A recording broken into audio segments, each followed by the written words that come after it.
Bible एक वर्ष में। नमस्कार, आप सबका बाइबल एक वर्ष में स्वागत है। आप सब ने जो कदम उठाया है प्रभु के वचन सुनने के लिए, यह हमारे जीवन के अंधेरों को दूर करेंगे और हमें प्रभु के प्रकाश में चलाएंगे। आज हम गणना ग्रंथ का अध्याय 4 से 6 और स्रोत ग्रंथ का 84वां स्रोत सुनेंगे। प्रभु का वचन सुनने से पहले आइए हम ईश्वर से प्रार्थना करें। हे प्रभु, हम आपका वचन सुनने वाले हैं। हमारे मन की आंखें खोलें और हमें आध्यात्मिक प्रज्ञा दें ताकि हम आपको जान सकें और आपके वचन के अनुसार अपना जीवन जिए। यह हम मांगते हैं आपसे प्रभु यीशु के नाम, आमीन।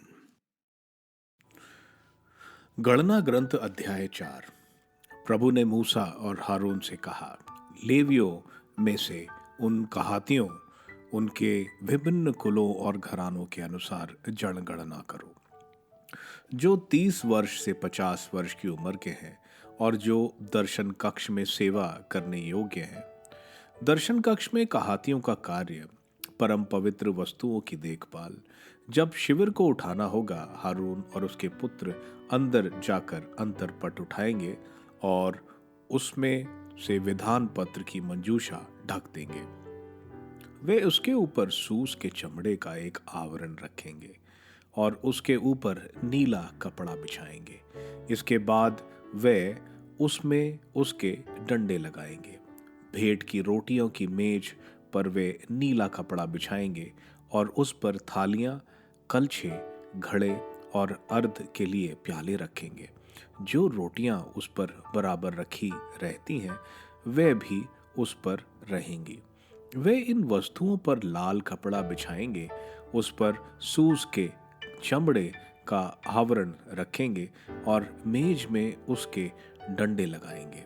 वे नीले रंग के कपड़े से दीप वृक्ष, उसके दीपक, उसके गुथराश और कश्तियां और तेल के पात्र ढक देंगे। वह उसे और उसकी सारी सामग्री सूस के चमड़े में लपेट लेंगे और उससे ले जाने के तख्ते पर रख देंगे। वह सोने की वेदी पर नीले रंग का कपड़ा बिछाकर उसके ऊपर सूस के चमड़े का आवरण डाल देंगे और उसमें उसके डंडे लगा देंगे।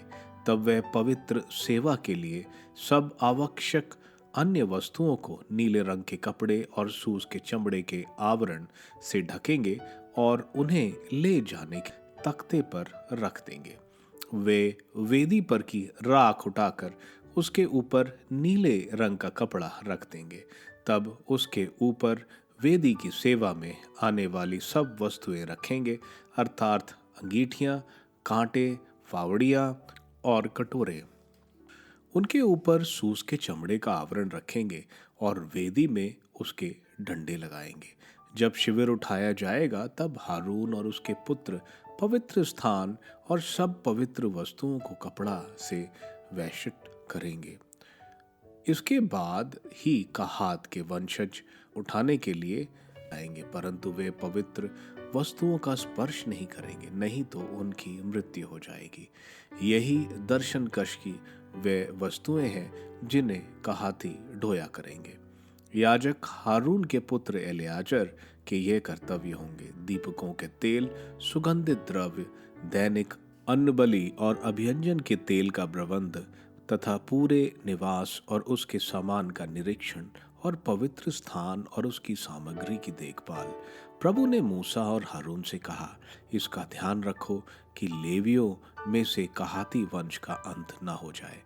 उनके कार्य की ऐसी व्यवस्था करो कि जब वे परम पवित्र वस्तुओं के पास आए तो उनकी मृत्यु न हो जाए। हारून और उसके पुत्र उनसे प्रत्येक को अपने अपने सेवा कार्य और ढोई जाने वाली वस्तु के स्थान पर ले जाएं। इस प्रकार वे पवित्र वस्तुओं को एक क्षण भी नहीं देख पाएंगे, नहीं तो उनकी मृत्यु हो जाएगी। गेरशोनियों के कर्तव्य। फिर प्रभु ने मूसा से कहा, उन गेरशोनियों को भी उसके विभिन्न कुलों और घरानों के अनुसार गणना करो। जो 30 वर्ष से 50 वर्ष की उम्र के हैं और जो दर्शन कक्ष में सेवा करने योग्य हैं। शिविर के परिवहन के समय गोरशानी कुलों का कार्य यह होगा। वह निवास के पर्दे और दर्शन कक्ष, उसके आवरण, उसके ऊपर का सूस के चमड़े का आवरण और दर्शन कक्ष के द्वार का पर्दा, आंगन के पर्दे तथा निवास और वेदी के चारों ओर के पर्दे, उनकी आवश्यकता रस्सियां और उनकी सेवा में आने वाली सब सामान ढोएंगे।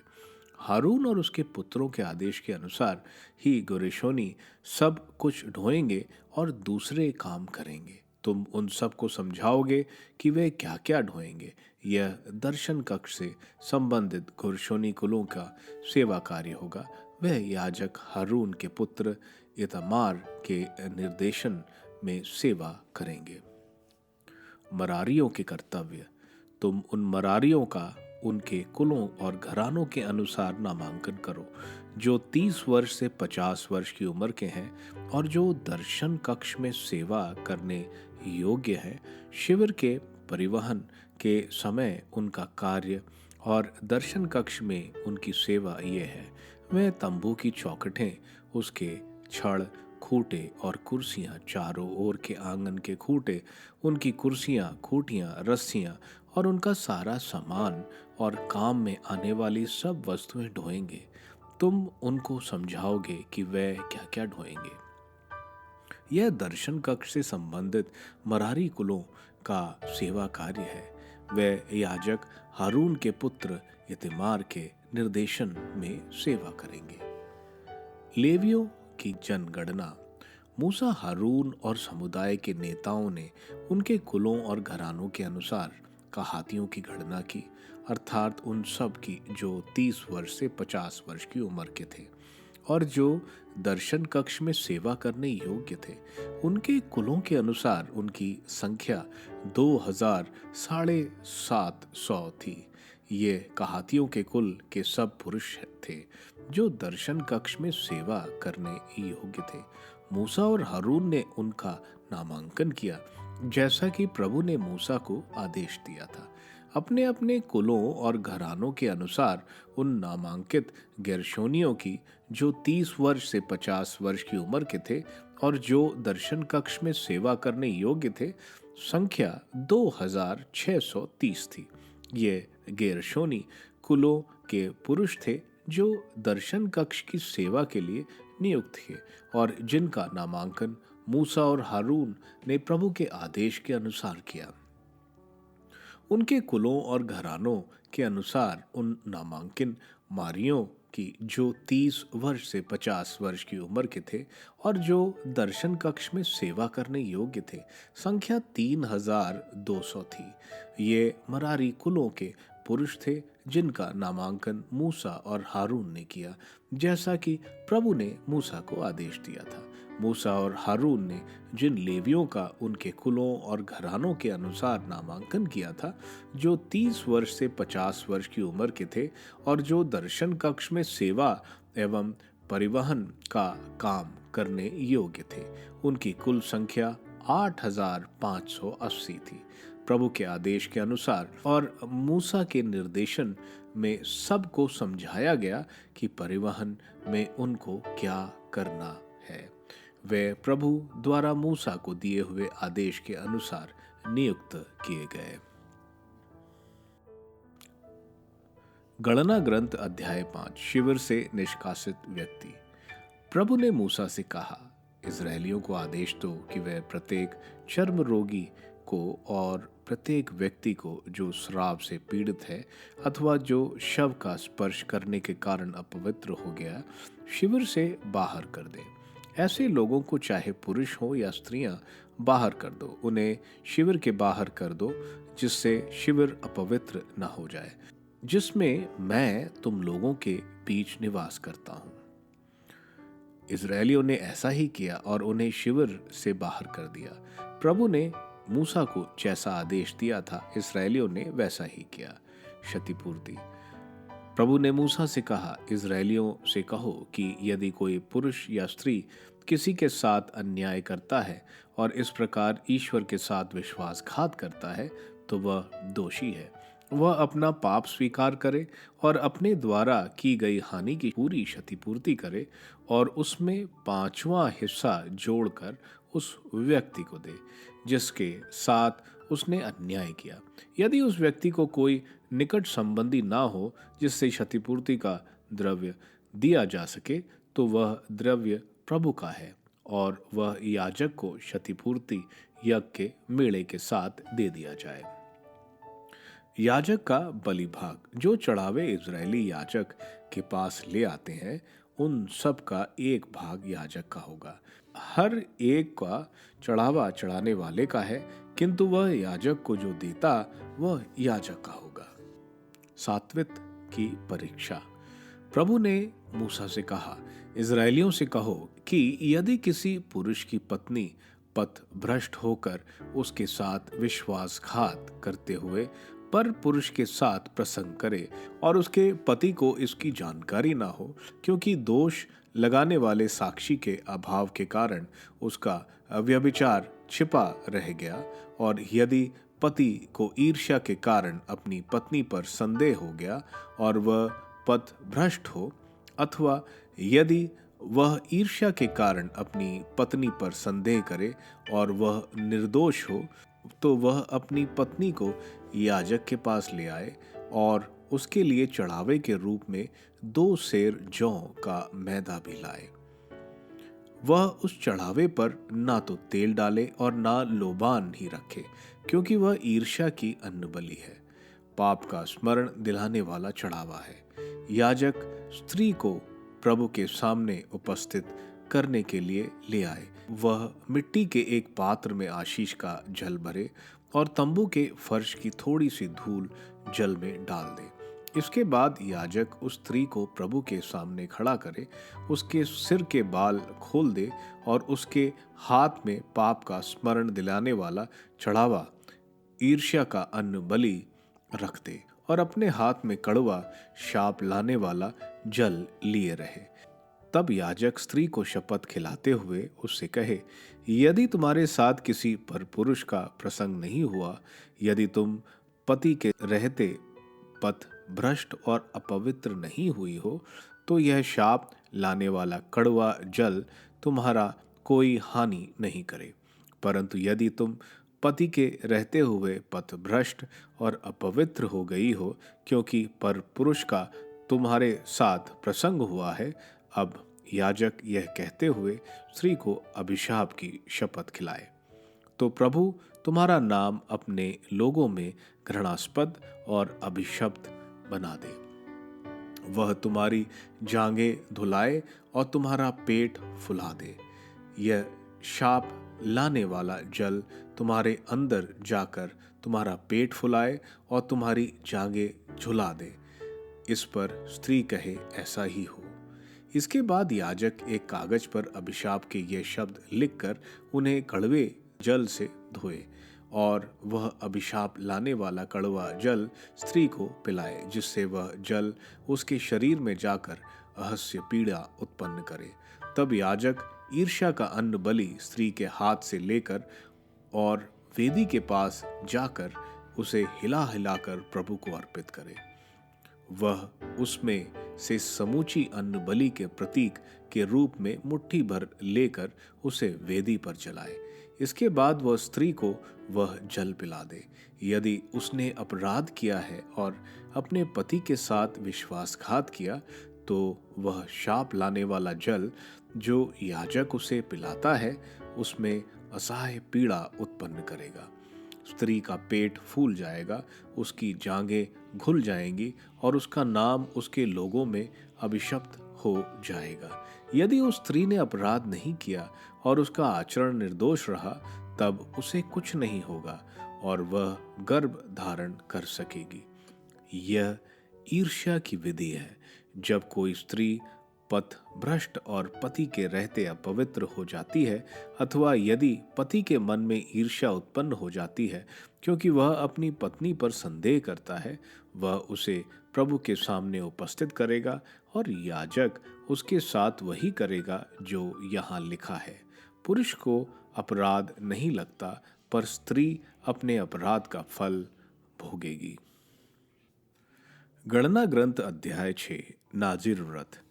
प्रभु ने मूसा से कहा, इज़राइलियों से कहो कि यदि कोई पुरुष या स्त्री अपने को प्रभु को अर्पित करने का नाजिर नामक विशिष्ट व्रत लेना चाहे तो वह अंगूरी और अन्य मादक पेयों से परहेज करे। वह अंगूरी अथवा अन्य मादक पेय से बनाया हुआ सिरका नहीं पिए, वह दाखरस भी नहीं पिए और ना ताजे या सुखाए अंगूर खाए। वह अपने नाजिर व्रत की पूरी अवधि में दाखलता की उपज से कुछ नहीं खाए, अंगूरों के बीज अथवा छिलके भी नहीं। उसके नाजिर व्रत की अवधि से उस्तरा उसके सिर का स्पर्श नहीं करे। जब तक उसके व्रत की अवधि पूरी ना हो जाए वह पवित्र माना जाए और अपने सिर के बाल नहीं काटे। वह अपने व्रत की अवधि में किसी शव का स्पर्श नहीं करे। वह अपने पिता, अपनी माता, अपने भाई बहन के मरने पर उनके शवों के स्पर्श द्वारा अपने को अपवित्र नहीं होने दे, क्योंकि उसने प्रभु के प्रति अपने समर्पण का प्रत्येक अपने सिर पर धारण किया है। वह अपने व्रत की पूरी अवधि में प्रभु को समर्पित माना जाएगा। यदि अचानक किसी की मृत्यु उसकी उपस्थिति में हो गई हो और इस प्रकार उसके समर्पित बाल अपवित्र हो गए हो, तो वह अपने शुद्धिकरण के दिन अर्थात 7वें दिन अपना सिर मुड़वा ले। वह 8वें दिन दर्शन कक्ष के द्वार पर याजक के पास 2 पांडुक या 2 कबूतर ले आए। याजक उनमें से एक को प्रायश्चित बलि के रूप में और दूसरे को होम बलि के रूप में चढ़ाए और इस प्रकार वह मृतक के कारण उसके दोष की प्रायश्चित विधि संपन्न करे। उसी दिन वह फिर अपना सिर पवित्र करेगा। वह अपने को अपने व्रत की पूरी अवधि के लिए प्रभु को फिर अर्पित करे और प्रायश्चित बलि के रूप में 1 वर्ष का एक मेमना ले आए। उसके व्रत के बीते दिन व्यर्थ है, क्योंकि उसका व्रत अपवित्र हो गया है। नाजिर व्रत का उपसंहार। वह विधि नाजिर व्रती के लिए है। जिस दिन उसके व्रत की अवधि समाप्त हो उस दिन वह दर्शन कक्ष के द्वार पर लाया जाए। वह प्रभु के लिए यह चढ़ावा ले आए, होम बलि के लिए 1 वर्ष का आदोष नर मेमना, प्रायश्चित बलि के लिए 1 वर्ष का आदोष मादा मेमना, शांति बलि के लिए 1 आदोष मेढ़ा, टोकरी भर मैदे की बेखमीर रोटियां, तेल मिश्रित चपातियां, तेल में चुपड़ी बेखमीर पतली रोटियां, 7 आवश्यक अन्न बलियों और अर्ध भालियां। याजक ये चढ़ावे प्रभु को अर्पित कर प्रायश्चित बलि और होम बलि की विधि संपन्न करे। वह शांति बलि के रूप में प्रभु को बेखमीर रोटियों की टोकरी के साथ मेढ़ा चढ़ाए। वह उसके लिए आवश्यक अन्न बलि और अर्ध बलि भी चढ़ाए। तब नाजिर व्रती दर्शन कक्ष के द्वार पर प्रभु को समर्पित अपने बाल मुंडवाए और उन्हें शांति बलि की अग्नि में जलाए। इसके बाद याजक मेढ़े का उबला हुआ कंधा और टोकरी से 1 बेखमीर रोटी और चपाती उसके हाथ में रखते। तब याजक उन्हें हिला हिलाकर प्रभु को अर्पित करेगा। वे पवित्र हैं और उन पर याजक का अधिकार है। बलि पशु की छाती और जांग भी याजक को मिलती है। इसके बाद वह फिर अंगूरी पी सकता है। यह नाजिर व्रत की विधि है और धारण करने वाले को प्रभु को यह चढ़ावा अर्पित करना है। इसके सिवा वह जो चाहता है अर्पित कर सकता है। उसने नाजिर व्रत के अनुसार जो मन्नत की है वह उसे पूरा करेगा। आशीर्वचन। प्रभु ने मूसा से कहा, हारून और उसके पुत्रों से कहो, तुम इज़राइलियों को आशीर्वाद देते समय यह कहोगे, प्रभु तुम लोगों को आशीर्वाद प्रदान करे और सुरक्षित रखे। प्रभु तुम लोगों पर प्रसन्न हो और तुम पर दया करे। प्रभु तुम लोगों पर दया दृष्टि करे और तुम्हें शांति प्रदान करे। वह इस प्रकार इज़राइलियों के लिए मुझसे प्रार्थना करे और मैं उन्हें आशीर्वाद प्रदान करूंगा। स्रोत ग्रंथ स्रोत 84। तीर्थ यात्रा का भजन। संगीत निर्देशक के लिए गित्ती तर्ज पर कोरा के पुत्रों का एक स्रोत। विश्वमंडल के प्रभु कितना रमणीय है तेरा मंदिर, प्रभु का प्रांगण देखने के लिए मेरी आत्मा तरसती रहती है। मैं उल्लास के साथ तन मन से जीवंत ईश्वर का स्तुतिगान करता हूँ। गौरैया को बसेरा मिल जाता है, अबील को अपने बच्चों के लिए घोंसला। विश्वमंडल के प्रभु, मेरे राजा, मेरे ईश्वर, मुझे तेरी वेदियां प्रिय है। तेरे मंदिर में रहने वाले धन्य हैं, वे निरंतर तेरा स्तुतिगान करते हैं। धन्य है वे जो तुझसे बल पाकर तेरे पर्वत सिय्योन की तीर्थ यात्रा करते हैं। वे सूखी घाटी पार करते हुए उसे निर्झर भूमि बनाते हैं। प्रथम वर्षा उसे आशीर्वाद प्रदान करती है। चलते चलते उनका उत्साह बढ़ता है और वे सिय्योन में प्रभु के सामने उपस्थित होते हैं। विश्वमंडल के प्रभु, मेरी प्रार्थना सुन। याकूब के ईश्वर, ध्यान देने की कृपा कर। ईश्वर हमारे रक्षक, हमारी सुधि ले। अपने अभिषिक्त पर दया दृष्टि कर। 1000 दिनों तक और कहीं रहने की अपेक्षा एक दिन तेरे प्रांगण में बिताना अच्छा है। दुष्टों के शिविरों में रहने की अपेक्षा ईश्वर के मंदिर की सीढ़ियों पर खड़ा होना अच्छा है, क्योंकि ईश्वर हमारी रक्षा करता और हमें कृपा तथा गौरव प्रदान करता है। वह सन्मार्ग पर चलने वालों पर अपने वरदान बरसाता है। विश्वमंडल के प्रभु, धन्य है वे जो तुझ पर भरोसा रखता है। अध्याय 4 में हम देखते हैं कहातियों, गोरशेनियों और मरारियों के कर्तव्य के बारे में बताया गया है। यहाँ हम लेवियों की जनगणना भी देखते हैं जो मंदिर में कार्य करने में समर्थ थे। मंदिर में कार्य करने के लिए लेवी की आयु 30 वर्ष की होनी चाहिए और 50 वर्ष तक वह कार्य कर सकता है। उसकी सिखलाई 25वें वर्ष में शुरू होती है और जब वो 30 वर्ष का हो जाता है तो वह मंदिर में पूर्ण रूप से सेवा कर सकता है।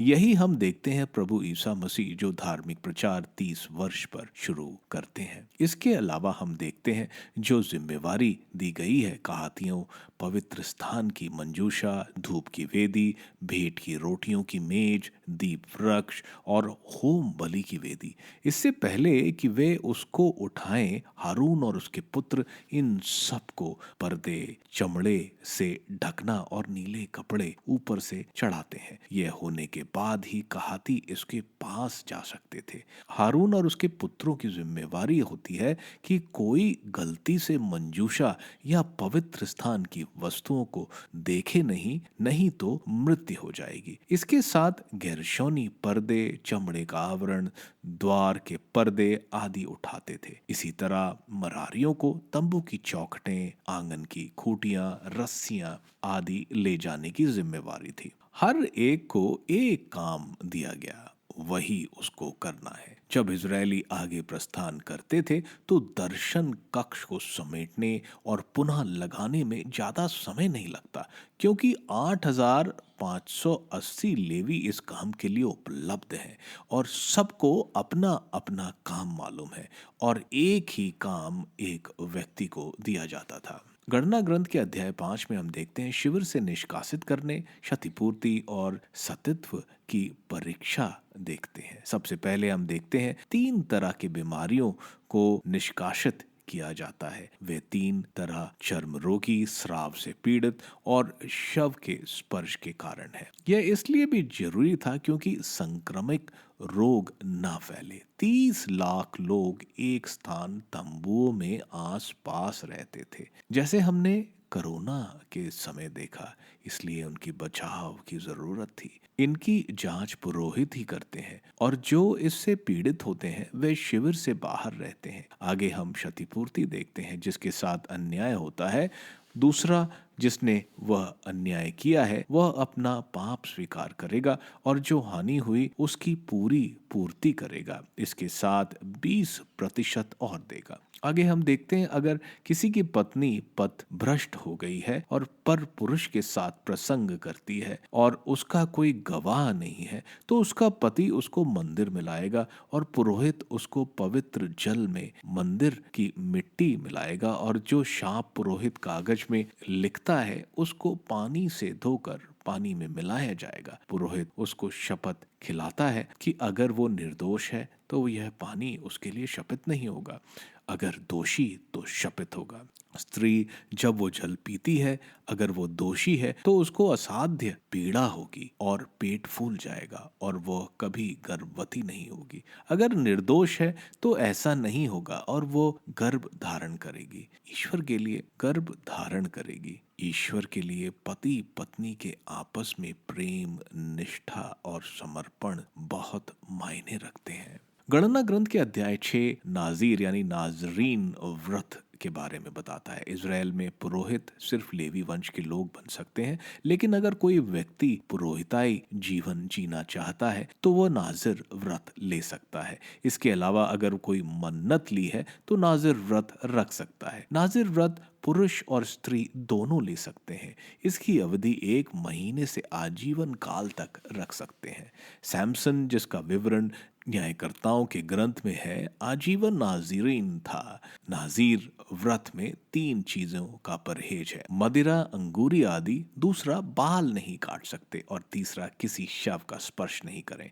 नाजीर व्रत के समय अगर किसी निकट संबंधी की मृत्यु हो, माता पिता, तो वह शव संस्कार में नहीं जा सकता है। नाजीर व्रत पूरी होने पर मंदिर में बलि चढ़ाई जाती है, जिसमें होम बलि, प्रायश्चित बलि, शांति बलि और अन्न बलि। इसके साथ नाजरीन अपने बाल मुड़वाकर प्रभु को शांति बलि में अर्पित करता है। इसके बाद हम पुरोहित किस तरह प्रभु का आशीर्वाद देते हैं उसको देखते हैं। बहुत ही सुंदर और मनोहर आशीर्वाद जो इस तरह से है: प्रभु तुम लोगों को आशीर्वाद दे और सुरक्षित रखे। प्रभु तुम लोगों पर प्रसन्न हो और दया करे। प्रभु तुम लोगों पर दया दृष्टि करे और तुम्हें शांति प्रदान करे। स्रोत ग्रंथ के 84वें स्रोत में स्रोतकार ईश्वर के मंदिर में आराधना की खुशी की व्याख्या कर रहा है। यह स्रोत कोहातियों के पुत्रों ने लिखा है जो मंदिर में ईश्वर की सेवा करते हैं। चिड़िया का घर घोंसला है, लेकिन स्रोतकार को प्रिय ईश्वर की वेदी है। ईश्वर के मंदिर में रहने वाले धन्य हैं। स्रोतकार ईश्वर की दया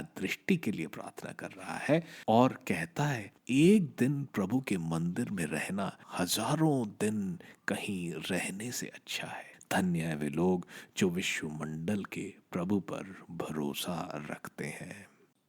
आप सबको धन्यवाद ईश्वर के वचन सुनने के लिए। मैं आपसे विनती करता हूं कि आप बाइबल एक वर्ष में को दूसरों के साथ शेयर करें, क्योंकि प्रभु का वचन स्वयं प्रभु यीशु है। प्रभु को दूसरों को देने वालों को प्रभु की आशीष जरूर मिलेगी। मैं आप सबका बड़ी बेसब्री से कल इंतजार करूंगा। धन्यवाद।